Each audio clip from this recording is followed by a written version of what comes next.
Tu es plus grand que ce que l'on dit. Jéhovah, tu es plus grand que ce que l'on dit. Tu es plus grand que ce que l'on dit. Tu es plus grand que ce que l'on dit. Tu es excellent, tu es merveilleux. Tu es plus grand que ce que l'on dit. Tu es excellent, tu es merveilleux. Tu es plus grand que ce que l'on dit. Bien-aimés dans le Seigneur, je vous salue dans le nom de notre merveilleux Seigneur Jésus-Christ, le Messie et le Sauveur du monde. Ce matin, j'aimerais vous entretenir autour d'un passage que nous trouvons dans Matthieu au chapitre 16, qui entre dans la série des dialogues et des entretiens de Jésus avec les disciples. Ce dialogue se passe bien avant sa mort et j'aimerais vous inviter tout simplement à considérer d'abord la lecture de ce passage qui est en 3 versets que nous trouvons dans Matthieu chapitre 16, versets 13 à 18. Je m'en vais lire ce passage avec vous. Jésus étant arrivé dans le territoire de Césarée de Philippe, demanda à ses disciples, « Qui dit-on que je suis, moi le Fils de l'homme » Ils répondirent, « Les uns dirent que tu es Jean-Baptiste, les autres Élie, les autres Jérémie ou l'un des prophètes. Et vous » leur dit-il, « Qui dites-vous que je suis » Simon-Pierre répondit, « Tu es le Christ, le Fils du Dieu vivant. » Jésus reprenant la parole lui dit, « Tu es heureux, Simon, fils de Jonas, car ce ne sont pas la chair et le sang qui t'ont révélé cela, mais mon Père qui est dans les cieux. Et moi je te dis que tu es Pierre, et sur cette pierre je bâtirai mon église, et que les portes du séjour des morts ne prévaudront pas contre elle. » Alléluia. Jusqu'ici la parole du Seigneur. J'ai donné pour thème à notre message de ce jour, « Qui dites-vous que je suis ?» Voici là une question existentielle, une question universelle qui est posée à tout le monde. Mais dans ce contexte précis, Jésus le posait à ses disciples. Qu'est-ce que les gens au dehors sont en train de dire de moi? Nous sommes, n'est-ce pas, dans notre vie préoccupés des fois de savoir qu'est-ce que les gens pensent de nous et des fois nous essayons de donner une bonne image à l'extérieur, socialement parlant, pour que les gens parlent bien de nous. Jésus n'était pas en quête, il n'était pas en souffrance d'identité et en train de rechercher qu'est-ce que les gens sont en train de dire de lui. Mais il voudrait s'assurer si les gens le connaissent véritablement. Voici des réponses qui ont commencé à foisonner. Les uns diront, les disciples, pensent que tu es Jean-Baptiste. Pourquoi Jean-Baptiste? Jean-Baptiste parce que c'était un prophète qu'ils ont connu, qui était même considéré comme le dernier prophète. Il dit, il y a d'autres encore qui pensent que tu es Élie, le prophète de la puissance, le prophète de la manifestation de la puissance de Dieu, qui fait descendre le feu du ciel. D'autres encore pensent que tu es le prophète Jérémie, ou bien un des prophètes. Nous avons vu la semaine qui a précédé, dans notre message, qu'il y a une femme aussi, la femme samaritaine, qui a reconnu à un moment donné que Jésus était un prophète. Et même elle va aller plus loin, elle va dire que plus tard, c'est le Messie, le Christ. Les réponses que donnent les disciples ne sont pas très loin de cela. Globalement, l'entourage de Jésus, globalement le milieu social où vivait Jésus, résumait Jésus en un prophète. J'aimerais vous dire ce matin, que l'on soit pauvre, que l'on soit riche, que l'on soit blanc, que l'on soit noir, que l'on soit même bleu, que l'on soit africain, européen, américain, asiatique, nous devons tous être amenés à répondre un jour ou l'autre à cette question, qui est Jésus? Qui il est pour nous, qui il est pour notre monde et qui il est pour moi personnellement. Et c'est à cette question que Jésus voulait s'assurer que effectivement ceux qui le suivent ou son milieu social savent bien qui il est. J'aimerais ce matin ne pas trop m'attarder sur ce que les gens disent de Jésus, mais te poser la question, comme Jésus a posé la question à ses disciples. Après qu'ils aient dit tout ce que les gens pensent, il dit oui, c'est bien ce que les gens pensent. Mais vous, qui dites-vous que je suis? C'est là qu'on aura le porte-parole des disciples. L'homme qui est toujours prompt à parler, des fois il se trompe, mais cette fois-ci, il a bien parlé. Il dira, Jésus, tu es le Messie, le Fils de Dieu. Alléluia. Le Messia. Le Messia n'est rien d'autre que, dans l'Ancien Testament, quelqu'un qui est investi d'une autorité divine, quelqu'un qui est oint, qui est choisi divinement pour une mission divine.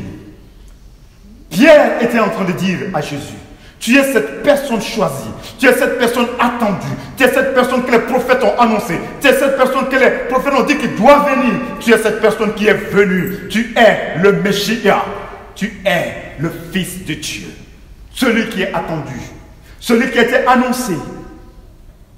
Tu es investi d'une mission divine et tu es venu pour accomplir cette mission divine-là. Loin, le choisi, mais aussi le sauveur, le libérateur. Nous avons tous ces sens dans le mot Messia. C'est pourquoi vous conviendrez avec moi que Jésus va dire à Pierre, tu es heureux, fils de Simon. Tu es heureux, car ce que tu viens de dire, ce n'est pas la chair et le sang qui t'ont révélé cela, mais c'est Dieu le Père lui-même qui t'a révélé ce que tu viens de dire. Ça ne vient pas de toi, parce que Jésus connaissait son Pierre.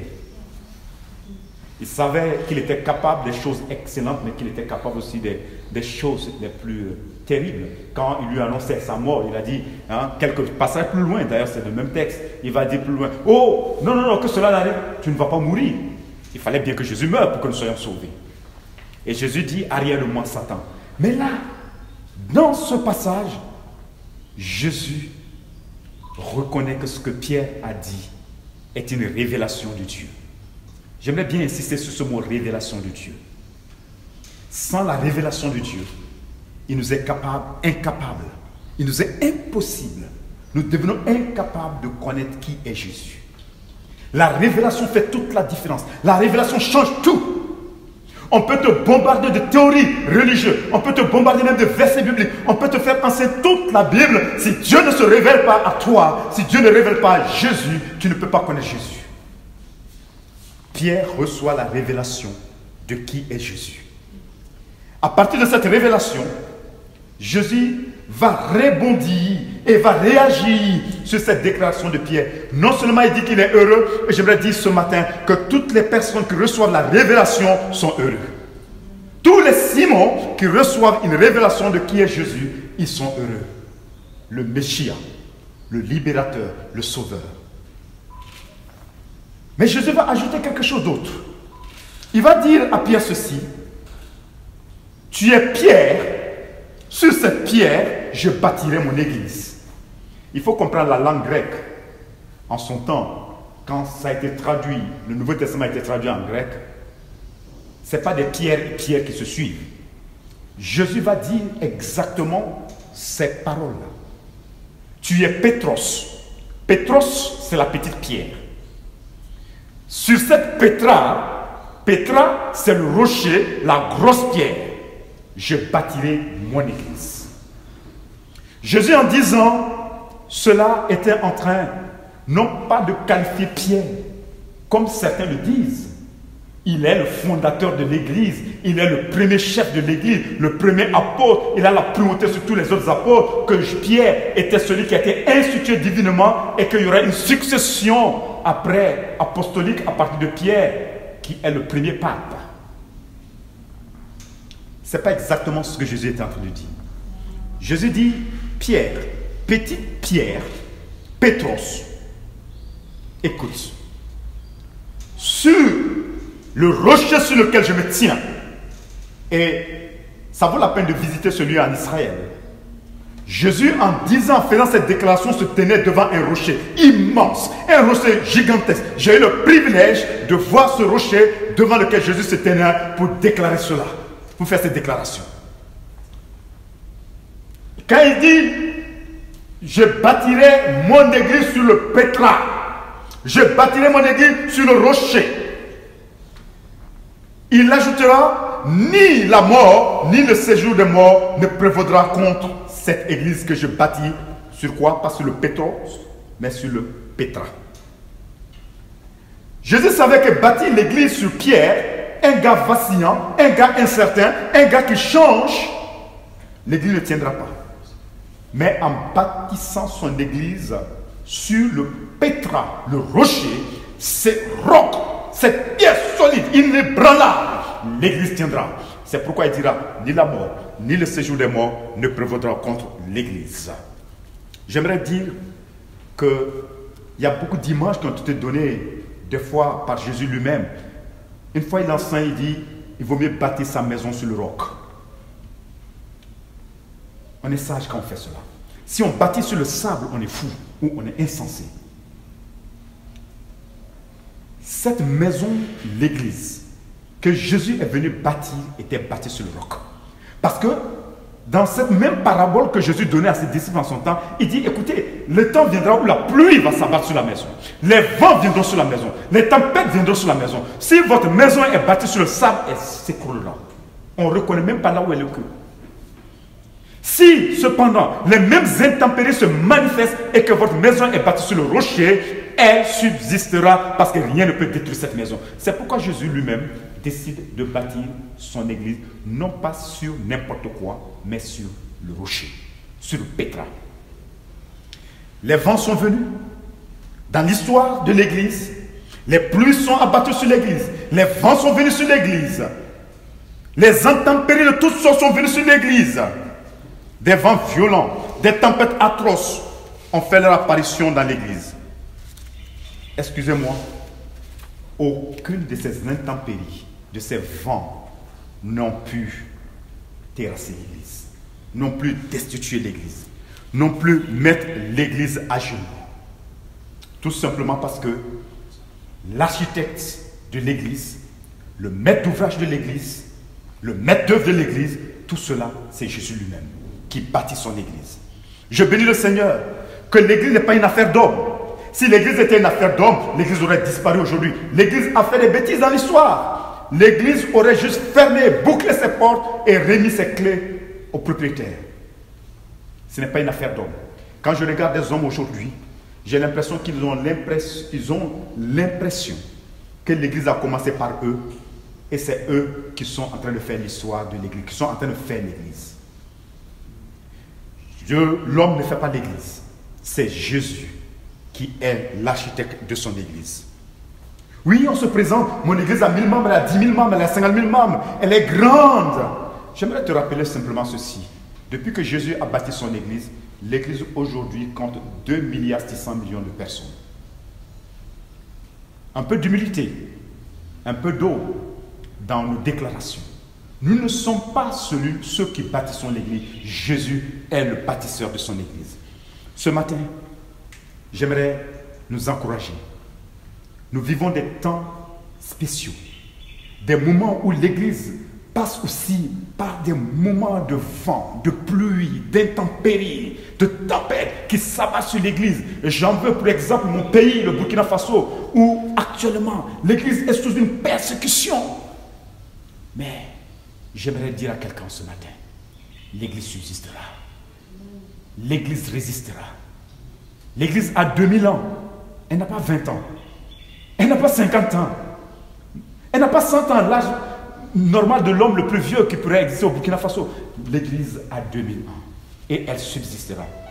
J'aimerais terminer par 2 propositions que j'aimerais te faire ce matin. La première, c'est que connaître Jésus comme le Messie n'est pas juste suffisant. Il faut accepter que ce Messie vienne et habite en toi. La Bible nous dira, puisse en nous l'espérance de la gloire. Alléluia. Lorsque nous laissons ce Messie habiter en nous, qui a été révélé, vivre en nous, nous avons une espérance glorieuse. Nous passons même d'une espérance à un moment donné pour rentrer dans une certitude, dans une assurance qu'à la fin de cette vie, il y a une gloire qui nous attend. C'est ce que la version Bible Summer nous dit. La garantie de notre espérance est là. Nous sommes heureux. Nous sommes heureux. La deuxième proposition que j'aimerais te laisser ce matin, c'est que Jésus est plus grand que tout ce que l'on dit de lui. Jésus est au-dessus de tout ce qu'on peut penser de lui, de tout ce que les savants de ce monde, de tout ce que les intellectuels de ce monde, de tout ce que les religieux, les théologiens et tout type de personne peut imaginer de Jésus, même ton pasteur, ce qu'il peut dire de Jésus. Jésus est plus grand que tout cela. J'aime ce merveilleux chant qui dit, il est plus grand que ce que l'on dit. Il est plus grand que tout ce que l'on dit. Je prie ce matin que les intempéries du moment présent et celles à venir te donnent d'être inébranlable sur le rocher inébranlable qu'est l'Église. Que Dieu te bénisse.